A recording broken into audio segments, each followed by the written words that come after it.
ვერიკაშვილი, რომელიც პარლამენტში ფასებთან დაკავშირებულ კომისიას ხელმძღვანელობდა, ამბობს, რომ ამ კომისიის მიზნები და ამოცანები არასწორად იყო გაგებული და ეს არ იყო ეს იყო არა ფასების დაკლების, არამედ ფასების შემსწავლელი კომისია. თქვენ როგორ ხედავთ ამ კომისიის არსს და საერთოდ ჯამში რა შეფასება გაქვთ ამ კომისიის მუშაობასთან მიმართებაში, იმიტომ რომ თავად კომისიის თავმჯდომარე ვერიკაშვილი ამბობს, რომ კომისიამ შეასრულა მისი ამოცანა და მისია, რაც მდგომარეობდა იდენტიფიცირებაში იმ პრობლემების, რაც საერთოდ ჯამში ფასების ზრდას და პროდუქტების გაძვირებას იწვევს. და ამ დროს ეს არ არის ის პრობლემები, რაც ამ დასკვნაში წერია. ეს დასკვნა არის ნორმალური, როგორ გითხრათ, კარგი სამაგისტრო ნამუშევარი. მე ადრეც თქვი და დღესაც იგივე შეფასება გვაქვს, მაგრამ ეს არ არის პოლიტიკური დოკუმენტი, რომლის მიხედვითაც შეიძლება ამ ქვეყანაში გაჯანსაღდეს ზოგადად ეკონომიკური, ასე ვთქვათ, პოლიტიკა. ეკონომიკური პოლიტიკა თუ არ გაჯანსაღდა და ეს კომპლექსური საკითხია, ხო, ლელა დამეთანხმებით ახლა. როგორ წარმოგიდგენიათ თქვენ ფასების შემცირება რაღაც ერთჯერადი ჩარევით? ეს ვერ მოხდება და თავიდანვე ეს არასწორი კამპანია იყო. და რაც ამ კომისიის დასკვნამ დაადასტურა, არის სრულიად საპირისპირო, რაზეც საუბრობდა ირაკლი კობახიძე. თქვენ ხო გახსოვთ, აი ერთი კითხვა მინდა დავსვა, ხო? ანუ პრემიერ-მინისტრი კაცი რო ხარ, იმისთვის რომ მიცლი რომ დაჯდე ვიდეო ჩაწერო და ამ ვიდეოში კონკრეტული პროდუქტების მიხედვით დაასახელო და პროცენტული მაჩვენებლები დაასახელო თუ რამდენი პროცენტით მაღალია ჩვენთან ფასები ევროპის ქვეყნებთან შედარებით. და მერე შექმნა საპარლამენტო კომისია შენები უმრავლესობას პარლამენტში შეაქმნილი, რომელიც გეტყვის, რომ დიდი ბოდიში ეს ასე არ არის, თურმე კონკურენციაც არის ამ ქვეყანაში და კობახიძე საუბრობდა, რომ კარტელური გარიგებები იყო. თურმე არც მარჟები არის განსაკუთრებულად მაღალი და ყველაფერი კარგად არის. რომ ფასები ვერ შემცირდება, პირიქით ფასები გაიზრდება. და ერთადერთი შედეგი, რაც ვიხილეთ, ლელა, არის ის, რომ ხორცი გახდა, მე მგონი, ისტორიულად ყველაზე ძვირი საქართველოში 40 ლარამდე, 37 ლარი იყო თუ ვცდები.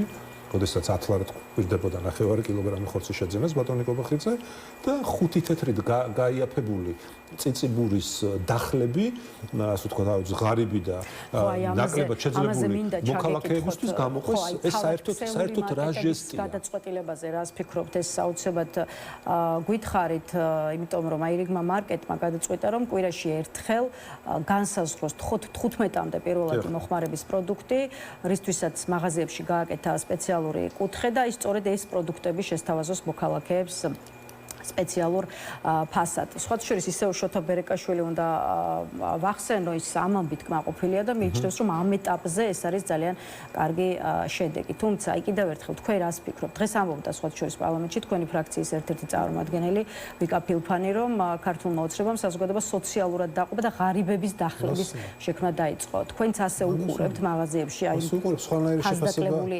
პროდუქტებისთვის სპეციალური კუთხეების გაჩენას? ჯერ როგორ შეიძლება სხვა შეფასება ამას მიეცეს? ან ეს ფასდაკლებები ამ მაღაზიებში ისედაც ყოველთვის იყო. ეს ხო ყველამ კარგად იცით. და როდესაც მოდიოდნენ მარკეტების წარმომადგენლები, ყველა საუბრობდა ამაზე. და ეხლა რა მოხდა, რომ უბრალოდ სხვადასხვა თაროებზე გაფანტული პროდუქცია ერთ კუთხეში მოუყარეს თავი ამ პროდუქციას და დაარქვეს უწფირობითად ღარიბების კუთხე.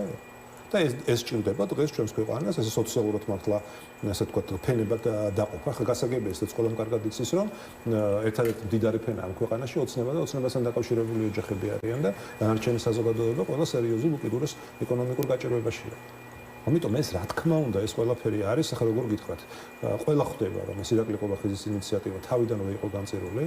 და არ ვიცი ხა ეს ილუზიებში იყო ეს ადამიანი თუ ვიღაცამ განზრახდა აშვებინა შეცდომა თუ თვითონ შეცდა თუ სხვამ შეიყვანა შეცდომაში არ ვიცი ამას კიდევ დრო გამოაჩენს და ეხლა მთელი ეს ოცნების გუნდი არის მობილიზებული რაღაცნაირად ოპერაცია რიგითი კობახიძის გადასარჩენად დაახლოებით ესე შეგვიძლია დავარქვათ ამას რომ რაცა ხალხს აი რაღაც შესთავაზო და სინამდვილეში ეს არ არის არაფერი განსაკუთრებული, ხო? ეხლა ქვეყანა, რომელიც იმპორტ დამოკიდებულია და ამდენი წლის განმავლობაში 14 წელია ხელისუფლებაში არიან და ის ვერ მოახერხეს, რომ ადგილობრივი წარმოება სერიოზულად განვითარდეს. და მერე, როდესაც ფასები იზრდება, პირველ რიგში რასაც აკეთებენ, საერთაშორისო ბაზრებზე ფასების სრულიებაზე იწყებენ საუბარს. თითქოს არ ქონდა ამდენი ხნის განმავლობაში იმის საშუალება, რომ ადგილობრივი პროდუქცია გვეწარმოებინა და ხელი შეგვეწყო ჩვენი მცირე და საშუალო ბიზნესის განვითარებისთვის, რომ ასეთი დიდი დოზით და დიდწილად არ ყოფილიყო ქართული ბაზარი დამოკიდებული იმპორტზე. ჩვენ როგორია ქართული პროდუქტი ხა სხვადასხვა ბრენდები ვიცით ყველამ კარგად ხარმი და უბრალოდ დავასახელო რეკლამაში არ მინდა ჩამეთვალოს, როგორია რომ ქართული წარმოების რძის პროდუქციაში მყიდულობთ ან ხორცის პროდუქციის ისიც არ არის ბოლომდე ქართული, იმიტომ რომ მათი დამზადებისთვის საჭირო ნედლეულის 100% ლელა 100 არის იმპორტირებული. და რა თქმა უნდა, ეს საბოლოო ჯამში ფასი აისახება და რაც მთავარია, კორუფცია. ფასების ზრდის მთავარი მიზეზი არის კორუფცია. სანამ ამ ქვეყანაში იქნება ისეთი კორუფცია, როგორიც არის და რაც არის თავიდან ბოლომდე ოცნების პასუხისმგებლობა, ბუნებრივია ფასები ვერ შემცირდება. და ხლა ის მოჩვენებითია, როგორ გითხრათ, რაღაცა სრულიად რაღაცა აბსურდული რაღაცა აქციები, რომ თითქოს რაღაცა მართლა გააკეთეს, ნუ ხლა ეს ამას დიდი ბოდიში, მაგრამ არავინ არ ჭამს, პირდაპირ ვთქვათ, ხო? ეს არის მორიგი რაღაც პოპულისტური, პროპაგანდისტული რაღაც პიარ სულა, რომ ახლა მართლა ტყუილა კი არ პირდებოდა თურმე ირაკლი კობახიძე ფასების შემცირებას, არამედ მართლა ბატონ გიორგი, ეს თემა რომ ამოწურებს ფასები იზრდება. ბოლო კითხვას დავისვათ უშუალოდ ამ თემასთან მიმართებაში და უშუალოდ დროებითი საკონტრო კომისიის მიერ მომზადებულ ანგარიშთან დასკვნასთან მიმართებაში დღეს გააკეთა განცხადება შალვა პაპუაშვილმა, რომ ეს დასკვნა პლენარულ სხდომაზე არ გავა და შესაბამისად არ მოხდება მისი განხილვა, როგორც შალვა პაპუაშვილი ამბობს, ანგარიში გადაეცა ბიუროს, ბიურო მსრობად მიიღო და ამით ეს საკითხი დაიხურა. აი, როგორ ვფიქრობთ, რატომ არ ჩათვალა მართლმა პარტიამ საჭიროდ, რომ ანგარიშის სესიაზე განხილვა მომხდარიყო, მით უფრო რომ კიდევ ერთხელ აი თავად სახელმწიფო ძალის შეფასებით კომისიამ იმუშავა ეფექტურად და მოახდინა იმ პრობლემების იდენტიფიცირება, რაც ფასების გაზრდას იწვევს. როგორ ფიქრობთ, ეს დასკვნა მართლაც რომ რამე ღირებული ყოფილიყო, ოცნება ამის მორიგ საჯარო განხილვაზე უარს ეთქოდა?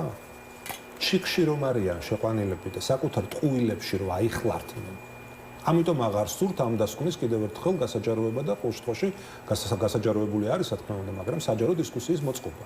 თუ ძალიან კარგად იციან, რომ იქ ვართ ჩვენ, იქ არის ჩვენი საპარლამენტო გუნდი და კიდევ ერთხელ ამ განხილვის შემთხვევაში კიდევ ერთხელ დავანახებდით მათ ნამდვილ სახეს ჩვენს მოქალაქეებს. და კიდევ ერთხელ ვეტყოდით, რომ ეს თავიდან ბოლომდე იყო ფარსი და თავიდან ბოლომდე იყო, ასე ვთქვათ, პროპაგანდის მიზნებისთვის, ასე ვთქვათ, გათვლილი კამპანია, რომელსაც სხვათა შორის იგივე პროპაგანდის მიზნებიც კი ვეღარ შეასრულა და პირიქით შემოუტრიალდათ ეს ყველაფერი და რა თქმა უნდა ამის განხილვა მათ არ უნდათ. შევახსენებდით, რომ მთავარი დამნაშავეები ისინი არიან ამდენი წლის განმავლობაში არასწორი ეკონომიკური პოლიტიკის გამო, კორუფციის გამო და შევახსენებდით და ვეტყოდით პირდაპირ, რომ ფასები ვერ შემცირდება, იმიტომ რომ ოცნება არის კორუმპირებული რეჟიმი, ისტორიულად ყველაზე მეტად კორუმპირებული რეჟიმი და სანამ იქნება კორუფცია და სანამ იქნება ესეთი არაკომპეტენტური გუნდი, როგორიც დღეს ყავს ოცნებას, იქამდე ამ შემთხვევაში ჩვენი მოქალაქეები კეთილდღეობას სამწუხაროდ საკუთარ თავზე და ოჯახებზე ვერ იგრძნობენ. თუ ვინმე ამ ქვეყანაში კეთილდღეობას გრძნობს დღეს, ეს არის ისევ და ისევ ოცნება და მათთან დაახლოებული ოჯახები. ეს არის სამწუხარო რეალობა და ამის მოსმენა ახლა კვლავ საპარლამენტო სესიაზე ცხადია მათ არ უნდათ და სწორედ ამის გამო თქვენს დიდი ალბათობით უარი მის განხილვაზე.